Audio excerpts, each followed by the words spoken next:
All right, fellas, it's time to continue our NFL draft coverage. Draft is just 8 days away, and today we're previewing the AFC and NFC South, starting with the AFC. The Jaguars lead the South with a stock of 12 picks for their rebuild. The Titans pick 29th, while the Colts and Texans have traded their first-round picks. So, Drink, we'll start with Jacksonville, picking 9th and 20th. How do they finally get it right in the first round? Well, listen, I don't know the answer to that question, how they finally get it right. I mean, I'm just going to tell you what I think they should do. Will they get it right? I don't know, but you know better than me. I don't know how you finally get it right. But with that said, hey, I'm looking at the three positions I'm looking at for the Jacksonville Jaguars. I'm thinking first they take an offensive tackle. I'm hearing a lot of noise about Cam Robinson his time might be up there in Jacksonville. So if you do believe that with the 9th pick and you do have one of these gentlemen, Tristan Wirth out of Iowa or Jedrick Wills out of Alabama, or even Becton out of Louisville for that fact of the matter, and you go ahead and pick up one of those guys, go ahead and let them be your heir apparent to that offensive tackle spot. And then I'm looking at defensive line. I'm looking at defensive end. Hey, if you want to go there, I think Kavion Chason, he'll beat out the guy out of LSU. He should be available around that pick if that's what you want to do. And then the third area of need that I seen was cornerback for me. I mean, you lost A.J. Bouye, you gave away Ramsey, so you got to replace him with somebody. I'm looking at Jalen Johnson out of Utah for that spot. So with that said, the three areas I looked at of concern was offensive tackle, defensive end, and cornerback. Yeah, I'm with you right on the money as far as defensive end and cornerback. You got to remember, this is a team. They just lost Calais Campbell in free agency. They're presumably going to lose Yannick Ngakoue. He's about sick of being there. He got franchise tag. Don't like that. So I got Chase on as well, a guy they could perhaps pick up with one of their first-round picks. I got C.J. Henderson as well at cornerback out of Florida. Maybe he's a guy you look at. Again, lost Jalen Ramsey. You lost A.J. Bouye, so that's a significant glaring hole that you have at corner. And offensive line, I'm with you on that. I've got Solomon Kenley down, guard out of Georgia. But you also got there could be a possibility, and Cody can speak to this probably better than I can. Maybe you look at moving Cam Robinson to the guard position and getting a tackle in there. One of those first round talents, you already mentioned them. But I think we're on the same page as far as what they need. Yeah, I mean, this is going to be one of those drafts where I think at 9 you have to wait and see what comes to you as far as the elite premium talent. I think everything I've read and kind of feel for the team is defense is where they're going to start this rebuild off, and I think that they're looking for either Isaiah Simmons or Derek Brown would be the pick if those players get there. But that's if they get there. It does appear that Simmons would likely go to New York at 4, and then Brown, I don't think Brown gets past Carolina at 7. They could if Carolina trades out or something. We'll talk about them in a little bit. But if you get Simmons or Brown, I think that's who they would go with and take. But if they don't, then I think offense in the first pick at 9 is probably going to be. I know Cam Robinson, they're not super happy with him. He hasn't been horrible, but he's been really inconsistent with injuries. It's just not been a great. Well, he hasn't really lived up to that second round billing that he's had, and I think that the right guard is the biggest need. Left guard, I think they're just going to hope Andrew Norwell just gets out of his funk and gets back to how he was his time in Carolina. But I think that they do want to probably keep Cam Robinson. It's not like, he's been so bad we can't field him. It's just we don't maybe want him at left tackle anymore, because really this year is going to be deciding, hey, what do we have with Gardner Minshew? And you can't do that. Nope. We're just throwing him out there with some scarecrows and trash cans and saying, hey man, have fun. You can't do that. So at 9, you have your elite, you have your pick of elite wide receivers. No one really projects a receiver coming off the board before 9. So if you want a Jerry Jeudy or one of the top guys, you can get him. You have DJ Chark, but after him, it's a little questionable. And then, also I like C.J. Henderson for the cornerback position, but they could also come back in the second or third rounds and address that. But it's going to be mostly a defensive draft, I feel like, with them. And then if they're not going to go defense, there's nobody they like on their big board, it is going to be looking at how do we help out Gardner Minshew this year.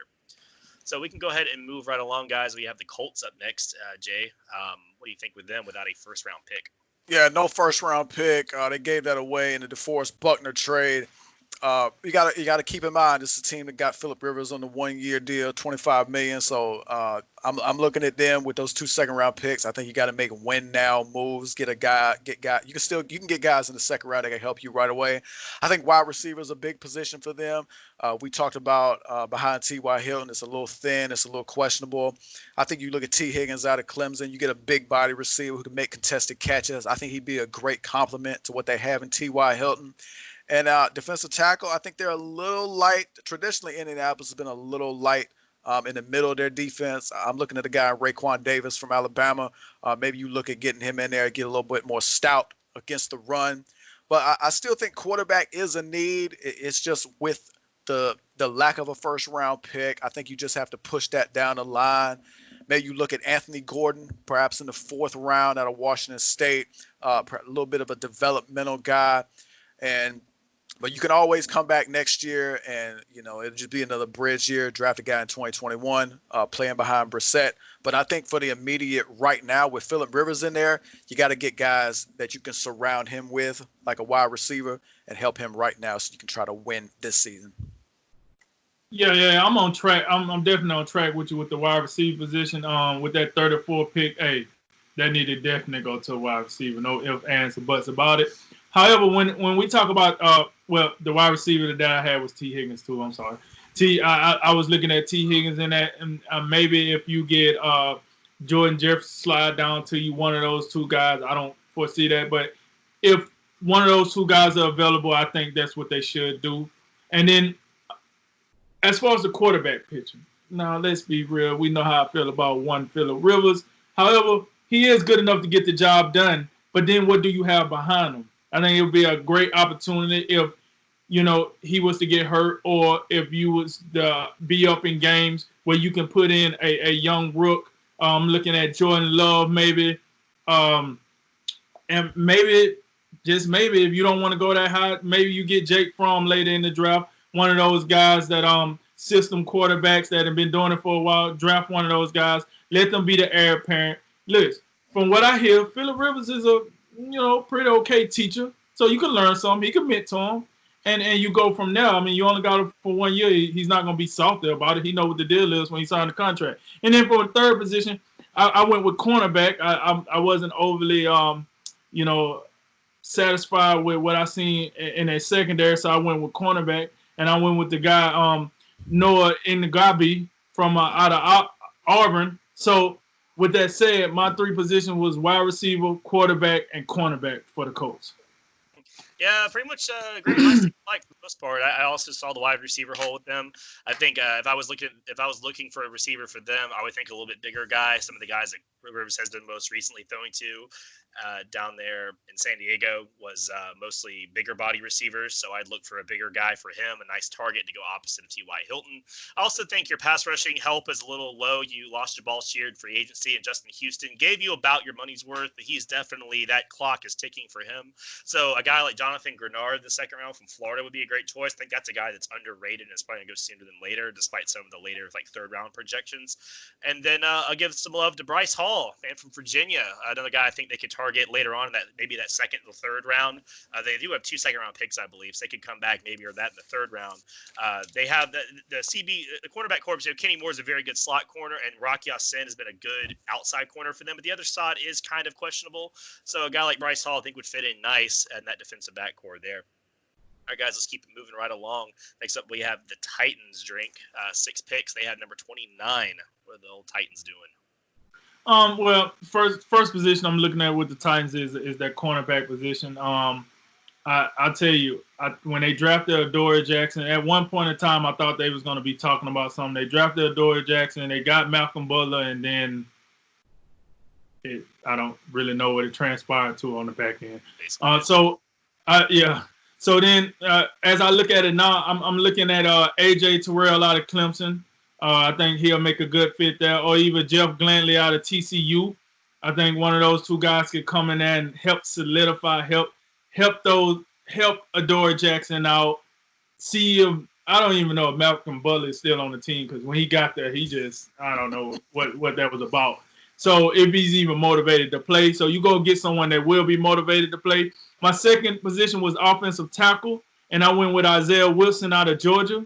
Listen, it's no secret. They thought they was getting Jack Conklin. He hit him with the two-step, the Whopper Sopper, and he went over and signed with Cleveland. We didn't see it coming. We thought they was going to sign him, and he just went exit stage left, and that's what he did. So it left him with a hole at right tackle. I think Isaiah Wilson could come in, plug that hole for him.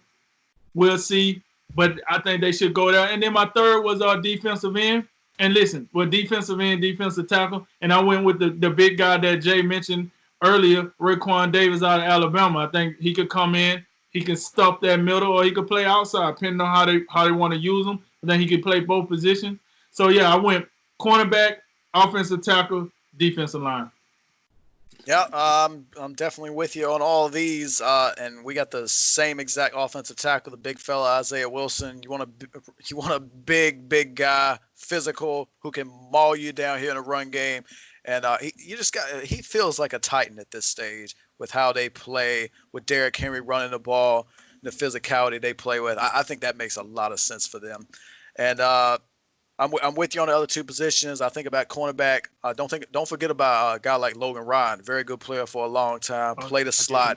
I know you got questions about Malcolm Butler. It's confirmed that Logan Ryan is not there, so you definitely have a need. I'm looking at a lesser-known guy, Cameron Dantzler out of Mississippi State. He would be one option. And then defensive line. Remember, Jarrell Casey got traded to Denver.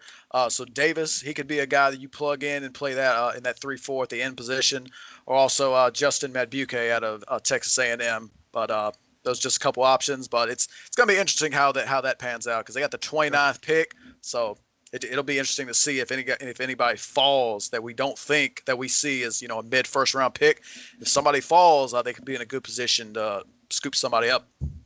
Yeah, that's kind of what you're looking at when you pick in these last couple spots. You kind of just have to see what kind of sifts through the pan there. But yeah, looking around the old flaming thumbtacks, talking heads, it does seem like cornerback, wide receiver, and O-line are where you're going to be looking for. The line does make the most sense. I mean, obviously, what you just saw with Derrick Henry. I mean, that's the guy. Like, if I'm looking around, I got Ryan Tannehill as my quarterback. I'm like, okay, well, line.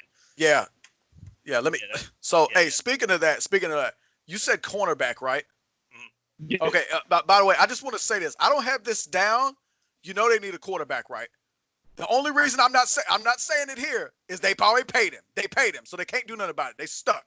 But they shouldn't have paid him. They should draft They should be in the quarterback market right now today. Right now today. Oh man, but yeah, I think y'all are pretty much set on the corner. I think Jeff Gladney's a good pick. Also, maybe Meek Robertson from LA Tech. They consider that. Besides that, wide receiver is another one that I think you could look at. They have something in AJ Brown now for sure, but besides like Corey Davis, kind of the rest of that cast is still questionable. I feel like they could use kind of like a speed slot guy, to kind of slot in there, and then obviously offensive line, depending on who's all there, because there's so many good offensive linemen in this draft. It's going to be really interesting to see if maybe teams either go on a big run on them or opposite, they all think, oh, we can come back in the second round and give this guy, and then the Titans will be there to pick him up beforehand. So we'll see how that goes. And we're going to wrap up here with the Texans, Jay. 7 picks, second and third rounder. What's our favorite GM up to? You know what? I'm gonna go ahead and give you these needs: offensive line, outside linebacker, and cornerback. But you said it. Bill O'Brien's a GM, so I have no players identified because he's not gonna make the right decision. So why waste my time?